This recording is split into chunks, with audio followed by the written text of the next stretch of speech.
Hello, my name is Lakin, and I did a study on wedding costs in 2018.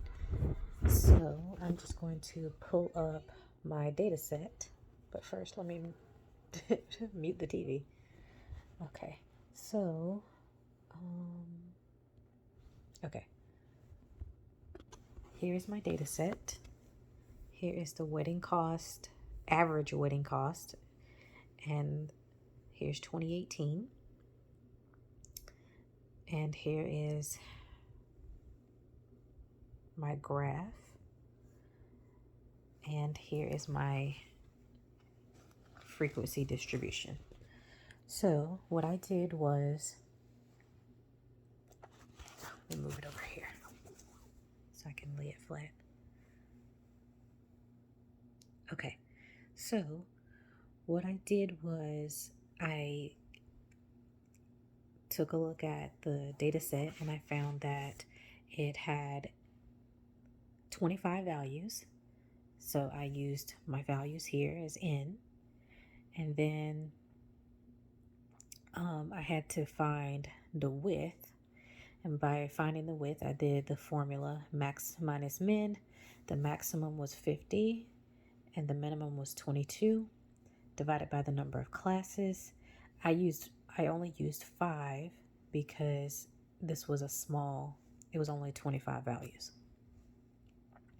So after max minus min divided by 5, I got 6.6, but I rounded up to 7 and I got the width.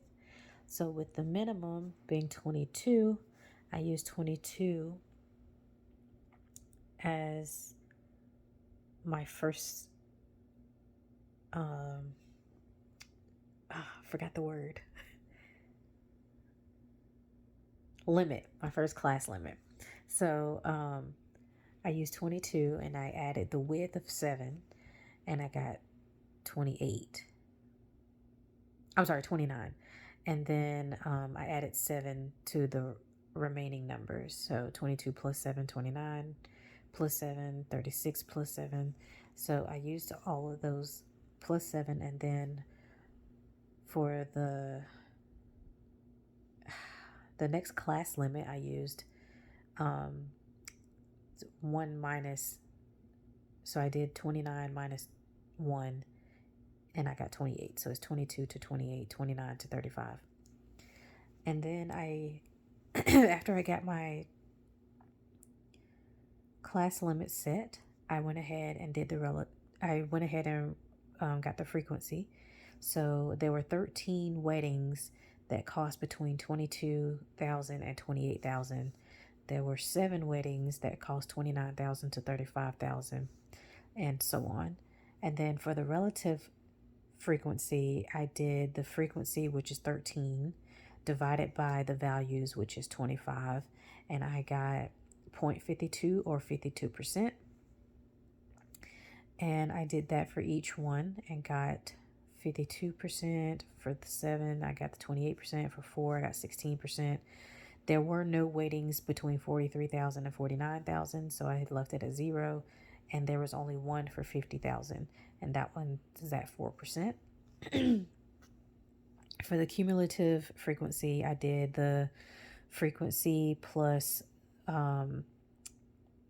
whichever row. So this is row 1, and 13 was my cumulative frequency. So I used 13 here, and then I added the next one. So 13 plus 7, and I got 20. And then I added again plus 4, so I got 24. And this number stays the same because it was 0, so 24 twice. And the last one was 25 because I just added the 1 here. Now, when I added all the relative frequencies together, I got a total of 100.